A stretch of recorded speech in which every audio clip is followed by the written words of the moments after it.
भी ये खबर है, सीएम नीतीश कुमार का एक बड़ा ऐलान, बाढ़ प्रभावित लोगों को 7-7 हजार रुपए दिए जाएंगे।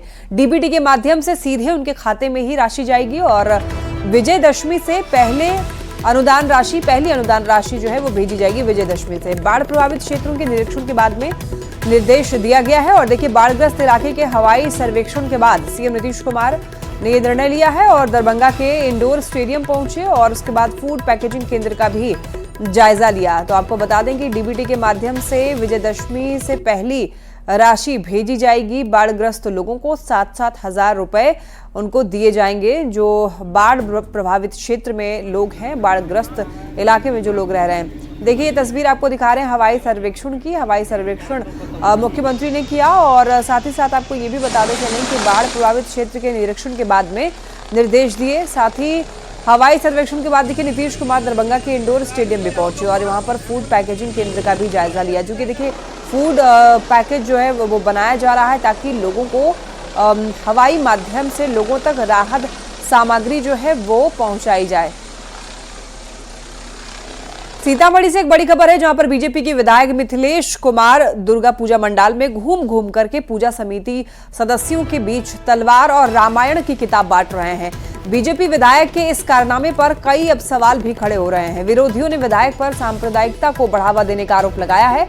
इस पर पलटवार करते हुए विधायक ने हिंदू धर्म की रक्षा के लिए इसे जरूरी बताया है। आरोप ये भी लग रहे हैं कि विधायक के इस पहल के जरिए विधानसभा चुनाव से पहले वोट बैंक को मजबूत करने में जुटे हुए हैं और बीजेपी विधायकों ने इसकी शुरुआत जो है माता जानकी की जन्मभूमि पुनौरा धाम से की है, जहां पर कार्यक्रम के दौरान कई साधु संत भी मौजूद रहे। सभी दुर्गा पूजा पंडालों में शस्त्र पूजा के लिए भगवती ने हमें प्रेरणा दिया कि सभी दुर्गा पूजा के पंडालों में तुम अपनी ओर से शस्त्र प्रदान करो और तुम्हारा दिया हुआ शस्त्र का पूजा विजयादशमी के दिन किया जाएगा। ये भगवती ने प्रेरणा दिया। तो हमने सभी पूजा पंडालों में एक तलवार शस्त्र पूजन के लिए और एक रामायण, जो आने वाली पीढ़ी जीवन शैली कैसी होती है, जो हमारा रामचरितमानस है जिसका संपूर्ण विश्व गुणगान करता है, वह हम सटीक वर्णन वाला रामायण सब जगह भेंट कर रहे हैं। इसीलिए मैं कहता हूँ सनातनी के बच्चों को, हिंदुओं के बच्चों को कि अपना रामायण महाभारत गीता का अध्ययन करो। महाभारत के 16वें अध्याय में वर्णित है, अहिंसा परमो धर्म, धर्म हिंसा तथैव च। मतलब अहिंसा परम धर्म है, लेकिन धर्म की रक्षा के लिए हिंसा भी श्रेयस्कर है। दुर्गा पूजा पंडाल में तलवार और रामायण बांटने पर अब सियासत भी हो रही है। केंद्रीय मंत्री गिरिराज सिंह ने बीजेपी विधायक मिथिलेश कुमार का समर्थन किया है और गिरिराज सिंह ने कहा है कि हर हिंदू के घर में अस्त्र और शस्त्र दोनों होने चाहिए। गिरिराज जी बिहार में सीतामढ़ी से एमएलए हैं, मिथिलेश कुमार बीजेपी एमएलए हैं, उनकी तरफ से तलवार भी बांटा जा रहा है और रामायण भी। ये दुर्गा पूजा के मौके पर किया जा रहा है कि धर्म की रक्षा के लिए दोनों जरूरी है। देखिए, हमारे धर्म में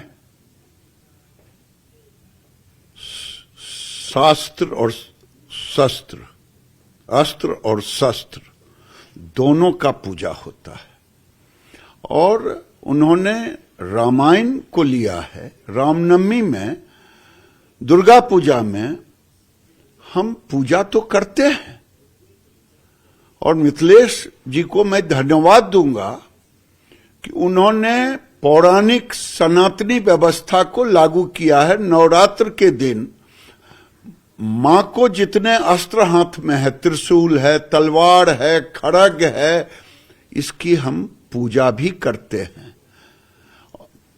आरजेडी के लोगों को पेट में दर्द होने लगता है, वो तुरंत धर्म से जोड़ देते हैं, लेकिन उस समय धर्म से नहीं जोड़ते जब लालू जी माथा पर लेकर के पिरबह ये फुलवारी शरीफ दरगाह पर जाते, लगता कि ईरान के इमाम आ गए हैं।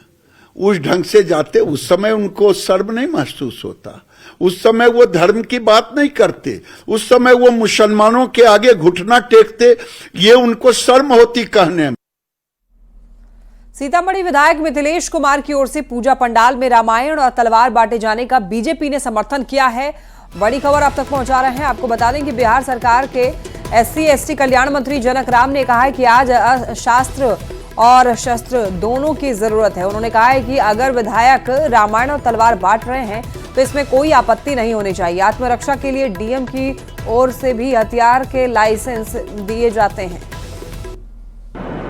यह दुनिया के सबसे पवित्र देश भारत है और भारत दुनिया में सबसे लोकतांत्रिक देश माना गया है और शास्त्र और शस्त्र दोनों का अधिकार कानून देता है। तो मुझे लगता है कि जो जनप्रिय नेता अगर ऐसा कर रहे हैं, समाज को एक जागरूकता लाने के लिए, अपनी सुरक्षा करने के लिए ये आवश्यक। अब बात करेंगे स्मार्ट मीटर की। देखिए, स्मार्ट मीटर को लेकर के बिहार में सियासत जारी है। चाहे सत्ता पक्ष हो या फिर विपक्ष, दोनों एक दूसरे पर लगातार निशाना साध रहे हैं। पटना में स्मार्ट मीटर को लेकर के जगह जगह पोस्टर लगाए गए और इस पोस्टर में रावण को स्मार्ट मीटर के रूप में दिखाया गया है और इस रावण का वध तेजस्वी यादव के नेतृत्व में तेज प्रताप कर रहे हैं। पूरी तस्वीर के साथ पटना के बोरिंग रोड चौराहा से जानकारी दे रहे हैं संवाददाता अमित कुमार।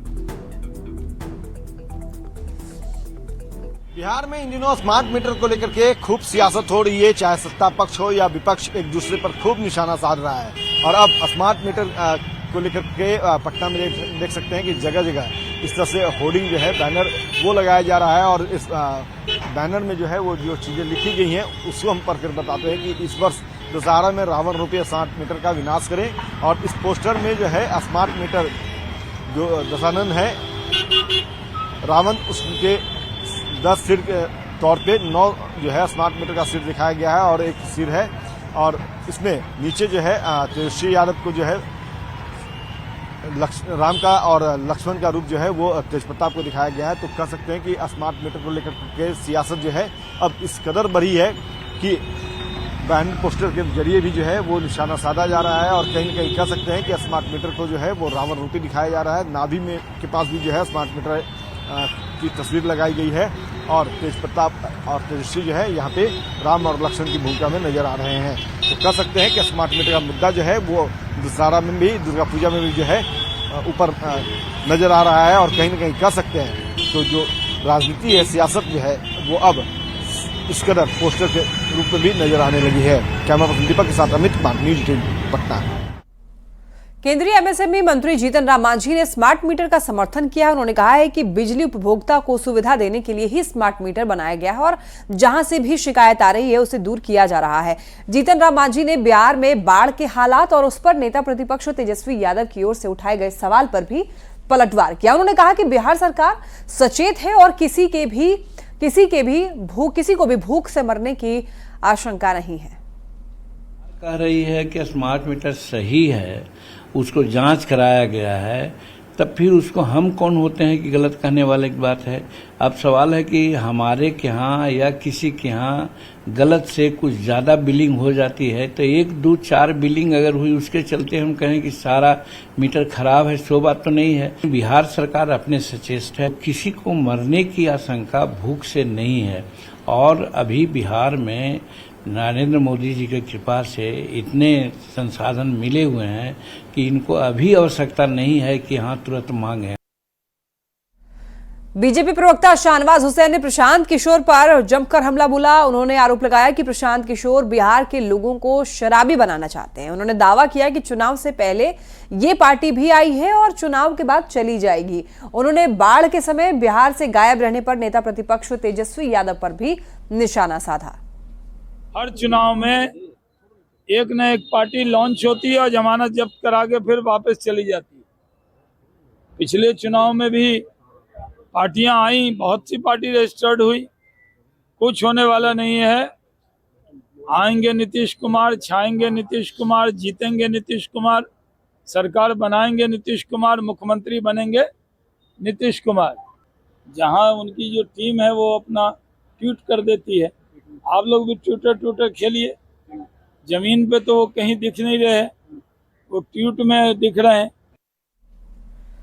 1 घंटे में शराबबंदी खत्म करने के प्रशांत किशोर के बयान पर जेडीयू महासचिव श्याम रजक ने निशाना साधा। श्याम रजक ने कहा है कि इससे दुर्भाग्यपूर्ण क्या होगा कि गांधी जी की जयंती पर शराबबंदी को खत्म करने की बात प्रशांत किशोर कर रहे हैं। ये गांधी के विचारों की हत्या करने जैसा हुआ। प्रशांत किशोर नाथूराम गोडसे की भूमिका में आ चुके हैं। हमारा दुर्भाग्य क्या होगा कि गांधी जी की जयंती, जो हमारे राष्ट्रपिता हैं, जिनके विचारों पर आज देश चल रहा है, और उनके विचारों को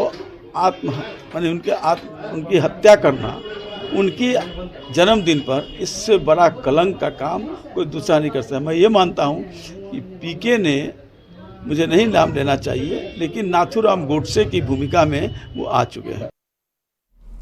नवादा से एक बड़ी खबर। नवादा में दलित बस्ती में आगजनी का मामला। आपको बता दें कि पटना हाईकोर्ट ने इस मामले में स्वतः संज्ञान लेते हुए सुनवाई की और राज्य सरकार को विस्तृत हलफनामा दाखिल करने के आदेश दिए।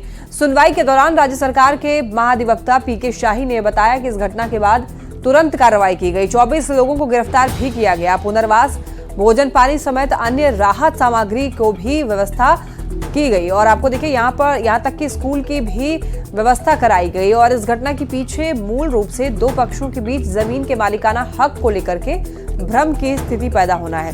कोर्ट में मुकदमा भी चल रहा है और इस मामले में आगे की सुनवाई अब 29 नवंबर को होगी। पिछले दिनों नवादा में दलित बस्ती में आग लगाए जाने की घटना हुई थी और इस मामले में पटना हाईकोर्ट ने सो मोटो कॉग्निजेंस लिया है। पटना हाईकोर्ट में आज चीफ जस्टिस के विनोद चंद्रन की अध्यक्षता वाली खंडपीठ ने इस पूरे मामले को लेकर सुनवाई की है। इस मामले में खंडपीठ ने राज्य सरकार को विस्तृत हलफनामा दाखिल करने का निर्देश दिया है। आज की हुई सुनवाई के दौरान राज्य सरकार की तरफ से एडवोकेट जनरल पीके शाही ने बताया कि घटना के बाद प्रशासनिक जो टीम है उसके द्वारा कार्रवाई की गई और 24 लोगों को गिरफ्तार भी किया गया है। इसके अलावा जो पीड़ित लोग हैं उनके पुनर्वास के लिए भोजन पानी के अलावा जो दूसरी राहत सामग्रियां हैं उनकी व्यवस्था भी प्रशासनिक तौर पर की गई है। यहां तक कि जो प्रभावित परिवार थे उनके बच्चों के लिए स्कूल की भी व्यवस्था की गई। पीके शाही ने यह भी बताया कि इस घटना के पीछे जिला न्यायालय द्वारा 29 मई 2024 को पारित आदेश के बाद कमीशन नियुक्त किए जाने के बाद दो पक्षों के बीच जमीन के मालिकाना हक को लेकर भ्रम की स्थिति पैदा होना है। उन्होंने बताया कि फिलहाल अभी निचली अदालत में मामला चल रहा है। इस मामले में पटना हाई कोर्ट की तरफ से अगले 29 नवंबर को फिर से सुनवाई की जाएगी और देखना होगा राज्य सरकार इस पूरे मामले में अपनी तरफ से किस तरह का विस्तृत हलफनामा दायर करती है। कैमरा पर्सन अमित कुमार के साथ संजय कुमार, न्यूज 18 पटना। सर्वोच्च न्यायालय ने जेल मैनुअल से जुड़े एक मामले में बड़ा फैसला दिया है। अब जेल के रजिस्टर में किसी भी कैदी की जाति का उल्लेख नहीं किया जा सकेगा और इसके लिए सुप्रीम कोर्ट ने राज्य सरकारों को 3 महीने का समय दिया है। 3 महीने के बाद भी मैनुअल में सुधार नहीं होने पर सख्त कार्रवाई की चेतावनी दी गई है। सुकन्या संस्था की याचिका पर सुप्रीम कोर्ट ने यह फैसला सुनाया है। पिटीशन फाइल किया गया था जिसमें यह शिकायत लगाई गई थी कि जेल मैनुअल के हिसाब से कैदियों की जाति मेंशन होती है और जब जाति मेंशन होती है तो उनकी जाति का पता अधिकारियों को चल जाता है और वैसी स्थिति में जाति को देखकर ही जेल के अंदर उनसे अलग अलग तरह के काम लिए जाते हैं। सुप्रीम कोर्ट ने इसको सुनवाई करते हुए कल एक विस्तृत निर्णय दिया है जिसमें उन्होंने सारे राज्य सरकारों को जेल मैनुअल में सुधार करने का 3 महीने का समय दिया है और सुप्रीम कोर्ट ने साफ कहा है कि जेल के रजिस्टर में आज के बाद से कोई जाति का कॉलम नहीं होगा। और यहाँ वक्त एक छोटे से ब्रेक का, आप देखते रहिए न्यूज 18।